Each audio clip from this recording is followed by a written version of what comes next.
En esta primera parte de la teórica de agua vamos a ver el concepto de humedad y de actividad de agua. El agua constituye el mayor porcentaje de las células vivas y dentro de los alimentos, gran parte de los alimentos son principalmente agua y hay algunos alimentos que son los que se denominan alimentos secos. Tanto el valor de humedad como el de sólidos totales dan cuenta o dan idea de lo que es el contenido de agua en una muestra. Estos dos valores suelen utilizarse como medida de calidad o de control en muchos alimentos, o en la industria farmacéutica, en la industria de la cosmética. Y la razón de esto es que es una determinación fácil de realizar y se usa muchas veces con una utilidad legal. Se necesitan pocos instrumentos, como por ejemplo una estufa, y las cuentas que se realizan son como las que figuran ahí abajo. La molécula de agua tiene una estructura característica. Es un dipolo muy fuerte, muy pronunciado, y esta forma característica es la que le da el punto de ebullición característico, el punto de congelación característico, y también la que le permite establecer puentes de hidrógeno con las macromoléculas que son constituyentes de las células del organismo, y entonces es posible el funcionamiento bioquímico y todas las reacciones bioquímicas, pero también con los tejidos que forman parte, que constituyen gran parte de nuestros alimentos. Por lo tanto, el agua, y por cómo es la estructura del agua, es fundamental para todo lo que son tejidos. Tanto cuando estudiamos los alimentos y para entender de qué se tratan los alimentos estructuralmente y desde el punto de vista, vamos a ver después, de su preservación, de su conservación, como para entender las cuestiones que tienen que ver con la bioquímica y con el funcionamiento de las células, la vida celular. El agua en estado sólido se une por puente de hidrógeno a 4 moléculas de agua. Y esta estructura es muy estable y es la que es característica de la formación del hielo, que lo hace ser menos denso que el agua. El agua al estado líquido no se puede unir a 4 moléculas de agua porque tiene mayor movilidad, y se une a 3, algo, entre 3 y 4 moléculas de agua. A estas 3 preguntas es a las que nos vamos a ir refiriendo a posteriori, y con esto vamos a ir introduciendo el concepto de actividad de agua. Un tema es cuánta agua hay en un alimento. Cuánta agua, midiéndola por secado, por ejemplo, yo puedo encontrar en un alimento. Otra cuestión, y que tiene que ver con cómo sirve, entre comillas, el agua en un alimento, cómo sirve el agua para que la proteína estructuralmente sea funcional, cómo sirve el agua para que una carne tenga estructura de carne, cómo sirve el agua en un determinado tejido, no está relacionado tanto con la cantidad de agua que hay, sino con la forma en que interactúa el agua. Por eso vamos a ir viendo qué tipo de uniones se establece entre la molécula de agua y los distintos componentes del sustrato, así sea en la célula, en un alimento, en un suavizante de ropa, en una pintura o en cualquier otro sustrato. ¿Qué uniones se establecen y de qué intensidad son? ¿Cómo se afecta entonces la estructura de la molécula de agua? Porque cuanto más se afecte la estructura de la molécula de agua, más se van a afectar las propiedades típicas del agua, es decir, el punto de ebullición, de congelación, es decir, fundamentalmente la presión de vapor del agua pura. Un tipo de interacción es la interacción iones, ¿sí? La formación del ion agua. Las sustancias iónicas, cuando se disuelven en agua, se disocian y se disocian en diferente número de iones. El cloruro de sodio en 2, el sulfato de calcio en 2, pero el sulfato de sodio se disociará en 3 iones. La interacción va a venir dada por el número de iones con el agua. La fuerza de la interacción no depende de la masa, sino del número de partículas que haya. Y acá a muchos de ustedes ya le empieza a sonar los conceptos de propiedades coligativas, ¿sí?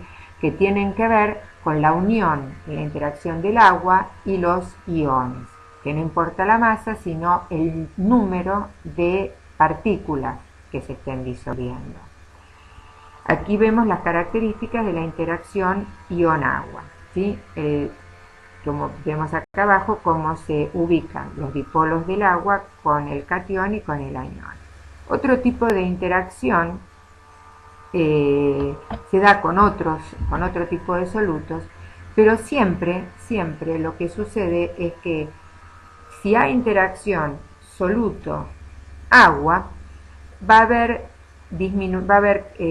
pérdida de las propiedades estructurales del agua, y entonces lo que se va a ver afectado son los que vemos aquí abajo: el punto de congelación, el punto de ebullición, la presión de vapor y por lo tanto la presión osmótica del sistema. ¿Qué pasa con las macromoléculas? Las macromoléculas no afectan mayormente la estructura del agua. Si bien el agua se une por puentes hidrógenos, como vemos en el caso del almidón arriba de la molécula de amilosa, o en el caso de una proteína puede unirse al hidrógeno del amino o al oxígeno del carboxilo en la unión, que participa en la unión peptídica, o bien ahí no está, pero a una cadena lateral, ¿sí? El agua podría interaccionar. Es tan grande la macromolécula que eso no afecta, es decir, el agua cuando se une a macromoléculas no afecta las propiedades coligativas. Sí a sustratos pequeños, repito, sí cuando hay iones o sí cuando hay sustratos pequeños. Un ejemplo son los que están acá.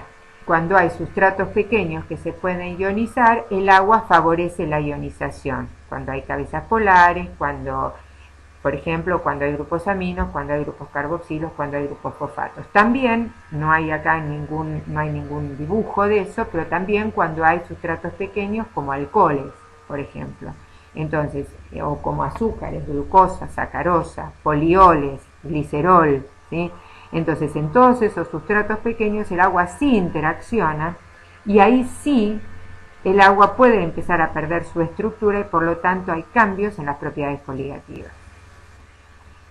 Entonces, cuando el agua está en los alimentos, de acuerdo al tipo de constituyentes que haya en los alimentos, el agua puede perder sus características. Y el agua en el alimento puede cambiar la entalpía de vaporización, su punto de congelación, puede haber cambios en la movilidad del agua en ese alimento, puede poder moverse más o menos de acuerdo a cuánto si está poco retenida, se moverá más, si está menos retenida, se moverá menos.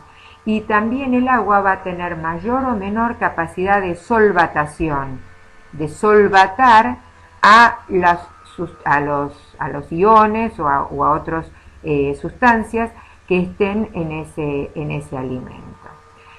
De acuerdo a cómo esté o la capacidad que tenga el agua en estos 4 puntos que están ahí señalados, se habla de distintos tipos de agua. Y si ustedes leen el FENEMA, van a ver que FENEMA diferencia diferentes tipos de agua, de acuerdo a cómo sea su entalpía de vaporización, punto de congelación, movilidad y capacidad de solvatación. Cuanto más retenida esté el agua, más se va a alejar estas 4 características de lo que es el agua en estado puro. Surge entonces el concepto de actividad de agua, que lo vamos a ver desde un punto de vista cualitativo y desde un punto de vista formal a través de una fórmula, ¿sí? La actividad de agua entonces está relacionado a la magnitud en la que el agua deja de ser agua pura. Entonces está relacionado a cómo el agua está interactuando con los componentes del alimento o de un sustrato. El concepto de actividad de agua, entonces, expresa el grado de libertad que tiene el agua en ese producto. Y está asociado a la intensidad con la cual el agua se asocia con los constituyentes no acuosos y a la matriz del alimento. Ahora bien, puede ser que uno tenga un vaso con agua y sal, un vaso con agua y azúcar y una lechuga. Entonces, en esos tres casos no hay, en ninguno hay agua sola. En la lechuga hay agua y el agua no fluye, pero en esa lechuga no hay sustancias con las que el agua pueda asociarse y que afecten la estructura del agua. Por lo tanto, ahí el agua va a parecerse mucho más al agua pura que el agua que está en el vaso que tiene mucha azúcar o en el vaso que tiene mucha sal.